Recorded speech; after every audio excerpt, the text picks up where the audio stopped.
জিবরাইল আমিন নবীজির দরবারে আসছে। হুজুর আপনি কেমন আছেন?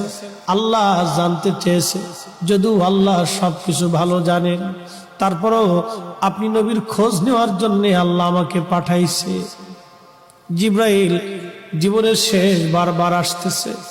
জিবরাইলকে নবীজি বললেন, জিবরাইল আমার কাছে অসুস্থতা লাগে, খারাপ খারাপ লাগে, শরীর ভালো লাগে না।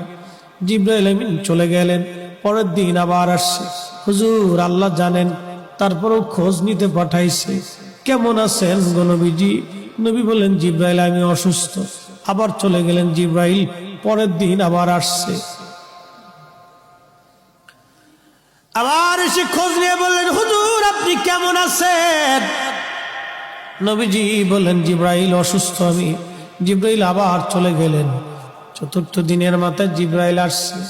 একা আসে নাই রে, মালাকুল মউতকে সঙ্গে করে নিয়ে আসছে। আহা, আমাদের কাছে মালাকুল মউত আসবে, জিজ্ঞাসা করে আসবে না, কিন্তু নবীর দরবারে মালাকুল মউত আসছে। এসে নবীজিকে সালাম দিলেন। হুজুর অনুমতি দিলে ভিতরে আসবো। নবীজি অনুমতি দিলেন। আল্লাহ জিবরাইল এবং মালাকুল মউত দুইজন নবীজির ঘর মোবারকে তশরিফ রাখলেন। পৃথিবীর একটাই ঘর, যে ঘরে ঢোকার আগে জিবরাইল আজরাইল অনুমতি চায়, তিনি রাহমাতুল লিল আলামিনের ঘর। জোরে জোরে বলা যাবে আল্লাহু আকবার। এই সুপ্রিম পাওয়ার আর কারো নসিবে হবে না, আল্লাহ আমার নবীকে দিয়েছিলেন। জিবরাইল আমিন আজরাইল নবীজিকে সালাম দিয়ে বলেন, হুজুর আল্লাহর পক্ষ থেকে আমি আজরাইলের উপরে নির্দেশ, আপনি যদি চান আমি জান কবজ করব, যদি না চান যতদিন ইচ্ছা আপনি পৃথিবীতে উম্মতের মধ্যে থাকবেন গো নবীজি। আপনার যতদিন ইচ্ছা থাকতে পারেন, যদি আপনি হুকুম দেন আমি আপনাকে আল্লাহর দরবারে নিয়ে চলে যাব। আল্লাহ আমাকে এই হুকুম প্রদান করে আপনি নবীর কাছে পাঠাইছে। ইয়া নবী আল্লাহ, অনুমতি যদি দেন, আপনার যেইভাবে অনুমতি হবে আমার হুকুম সেইভাবেই হয়েছে। হুজুর পৃথিবীতে এইভাবে কারো, আপনি নবীর আগে কারো অনুমতি হয় নাই, আপনি নবীর পরে এইভাবে কাউকে বলাও হবে না। ও নবীজি অনুমতি যদি দেন জান কবজ করব, যদি না দেন যতদিন মন চায় আপনি ততদিন পৃথিবীতে থাকবেন। তার মানে পৃথিবীর হায়াত নবীর ইচ্ছার উপরে নির্ভরশীল। কাজটা বললেন কেন? আরো জোরে বলেন।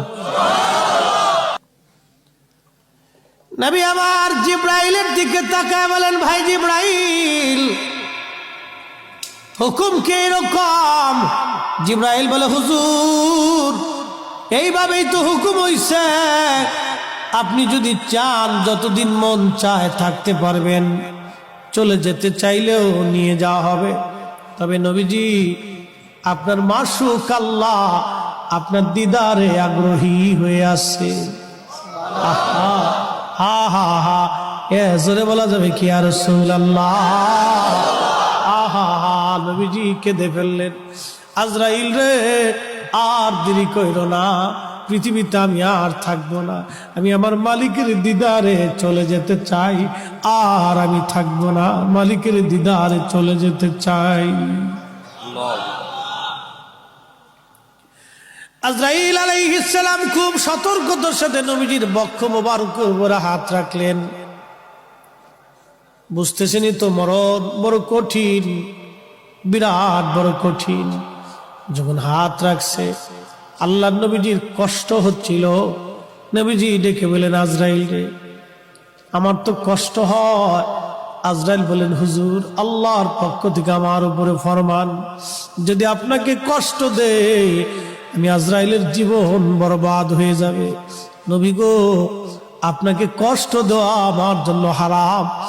পৃথিবীতে আপনি নবীর মতো এত আশা নেই, জান কবজ আমি কোনোদিন কারো করি নাই, আপনি নবীর পরে আর এত আশা নেই কারো হবে না।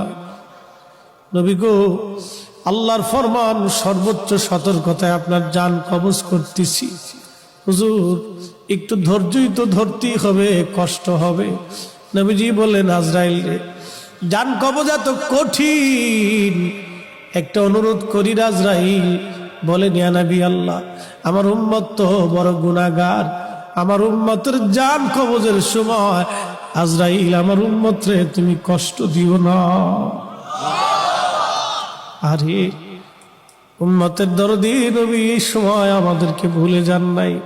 আমরা উম্মত হয়ে নবী ভুলে গেছি, আমরা উম্মত হয়ে নবী ভুলে গেছি, উম্মত হয়ে নবী ভুলে গেছি। এই সময় নবী আমাদেরকে ভুলে নাই, আমরা উম্মত হয়ে নবী ভুলছি। হায়রে কপাল পোড়া, উম্মত হয়ে নবী ভুলছি। বদনসিব, আমাদের বদনসিব, কপাল বড়ই মন্দ। কি হবে রে আমাদের এই কঠিন মেহশরে, কি হবে রে আমাদের কবরের জিন্দেগিতে, কি হবে রে কঠিন মৌতে। উপায় কি, উপায় কি, আমাদের উপায় কি? নবী ভুলে গেছি। আল্লাহর নবী কেঁদে ফেললেন, আজরাইল আমার উম্মতের জান কবজের সময় তুমি আমার উম্মতকে কষ্ট দিও না। আজরাইল বলেন, ইয়া নবী আল্লাহ, নবী গো, আপনার উম্মতের জন্য একটা সুসংবাদ আছে। যদি আপনার উম্মত নেককার হয়, আপনার উম্মত যদি আমলে সালেহ করে, ভালো আমল করে, হুজুর, একটা মার কোলের মধ্যে বাচ্চা যেইভাবে দুগ্ধ পান করতে করতে ঘুমায়া ঘুমায়া পড়ে, একটা মায়ের কোলের মধ্যে একটা বাচ্চা দুগ্ধ পান করতে করতে যেইভাবে ঘুমায় পড়ে, নবী গো, আপনার উম্মত নেককার হলে তার মরণটা এরকম হবে, মায়ের কোলের মধ্যে ঘুমাইবে, টের পাইবে না। আহা, চিৎকার মেরে বলা যাবে কে মারহাবা।